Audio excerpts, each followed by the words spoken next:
गुरु ब्रह्मा गुरु विष्णु गुरुदेवो महेश्वरः गुरु साक्षात् परम ब्रह्मा तस्मै श्री गुरुवे नमः। त्वमेव माता च पिता त्वमेव बन्धुश्च सखा त्वमेव विद्या द्रविणं त्वमेव सर्वं मम देव। आपने भगवान के लीला अवतारों की कथा सुनी। अष्टमों अध्याय में राजा परीक्षित के विविध प्रश्न। राजा परीक्षित ने कहा, भगवान आप वेताओं में श्रेष्ठ हैं। मैं आपसे यह जानना चाहता हूँ, जब ब्रह्मा जी ने निर्गुण भगवान के गुणों का वर्णन करने के लिए नारद जी को आदेश दिया, तब उन्होंने किन किन को किस रूप में उपदेश दिया। एक तो अचिंत्य शक्तियों के आश्रय भगवान की कथाएं ही लोगों का परम मंगल करने वाली। दूसरे देवर्षि नारद का सबको भगवत दर्शन कराने का स्वभाव है। अवश्य ही आप उनकी बातें मुझे सुनाइए।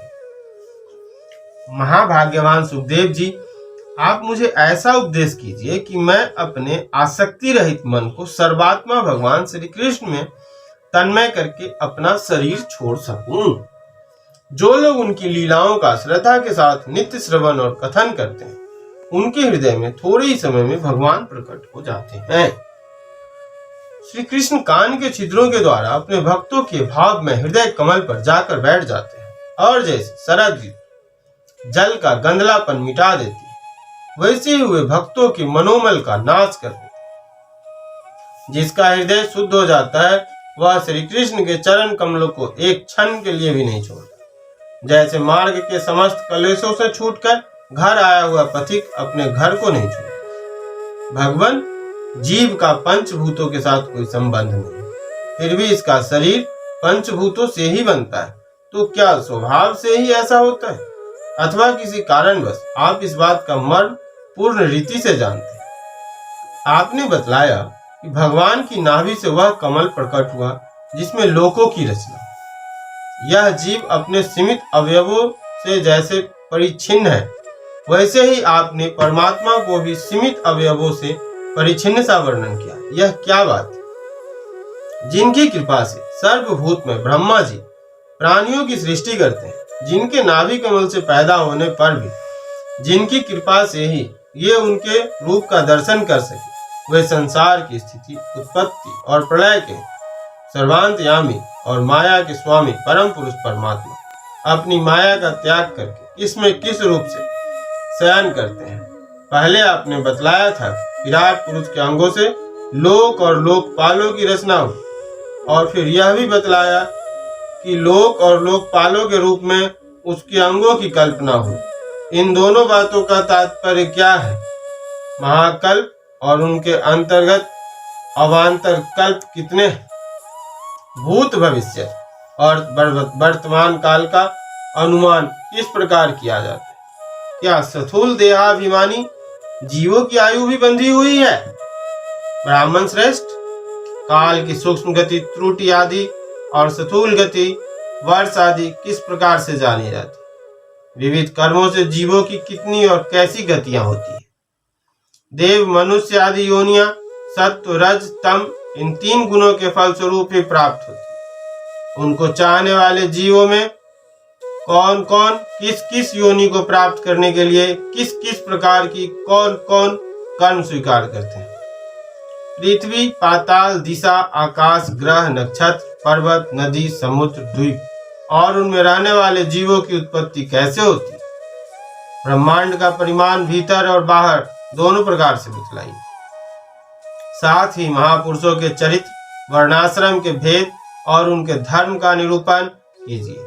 युगों के भेद और उनके परिणाम और उनके अलग अलग धर्म तथा भगवान के विभिन्न अवतारों के परम आश्चर्यमय चरित्र भी बतलाइए।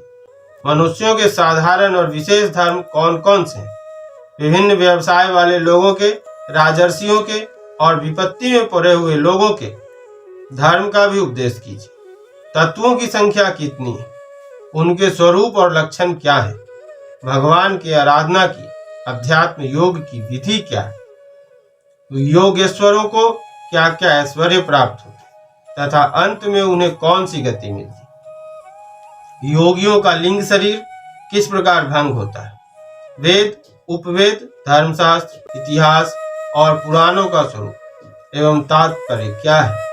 समस्त प्राणियों की उत्पत्ति, स्थिति और प्रलय कैसे होता है। बावली, कुआं खुदवाना आदि स्मार्त यज्ञ यज्ञादि वैदिक एवं काम्य कर्मों की और अर्थ धर्म काम के साधनों की विधि क्या है।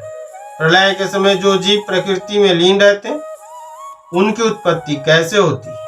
पाखंड की उत्पत्ति कैसे होती है। आत्मा के बंध मोक्ष का रूप क्या है और वह अपने स्वरूप में किस प्रकार स्थित होती है। भगवान तो परम स्वतंत्र हैं, वे अपनी माया से किस प्रकार क्रीड़ा करते हैं। उसे छोड़कर साक्षी के समान उदासीन कैसे हो जाते हैं। भगवान, मैं यह सब आपसे पूछ रहा हूँ, मैं आपकी शरण में हूँ। महामुने, आप कृपा करके क्रमशः इनका तात्विक निरूपण कीजिए। इस विषय में आप स्वयंभू ब्रह्मा के समान परम प्रमाण हैं। दूसरे लोग तो अपनी पूर्व परंपरा से सुनी सुनाई बातों का ही अनुष्ठान करते हैं। ब्राह्मण, आप मेरी भूख प्यास की चिंता न करें। मेरे प्राण कुपित ब्राह्मण के साप के अतिरिक्त और किसी कारण से निकल नहीं सकते, क्योंकि मैं आपके मुखारविंद से निकलने वाले भगवान की अमृतमय लीला कथा का पान कर रहा हूँ। सूत जी कहते हैं, सौनकादि ऋषियों, जब राजा परीक्षित ने संतों की सभा में भगवान की लीला कथा सुनाने के लिए इस प्रकार प्रार्थना की, तब श्री सुखदेव जी को बड़ी प्रसन्नता हुई। उन्होंने उन्हें वही वेद तुल्य श्रीमद् भागवत महापुराण सुनाया, जो ब्राह्म कल्प के आरंभ में स्वयं भगवान ने ब्रह्मा जी को सुनाया। पांडु वंश शिरोमणि परीक्षित ने उनसे जो जो प्रश्न किए थे, वे उन सब का उत्तर क्रमशः देने लगे। इति श्रीमद्भागवते महापुराणे पारमहंस्यां संहितायां द्वितीय स्कंदे प्रश्न विधि नामाष्टमो अध्याय। श्री भागवत भगवान की है आरती, पापियों को पाप से है तारती। ये अमर ग्रंथ, ये मुक्ति पंथ, ये पंचम वेद निराला, नव ज्योति जलाने वाला। हरि नाम यही, हरि धाम यही, यही जग मंगल की आरती। पापियों को पाप से है तारती, श्री भागवत भगवान की है आरती। ये शांति गीत पावन पुनीत, पापों को मिटाने वाला, हरि दरस दिखाने वाला। यह सुख करनी, यह दुख हरनी, श्री मधुसूदन की आरती। पापियों को पाप से है तारती, श्री भागवत भगवान की है आरती। ये मधुर बोल जग फंद खोल, सन्मार्ग दिखाने वाला, बिगुरों को बनाने वाला। श्री राम यही घनश्यामी, यही यही प्रभु की महिमा की आरती। पापियों को पाप से है तारती, श्री भागवत भगवान की है आरती। बोलिए श्री सच्चिदानंद महाराज की जय।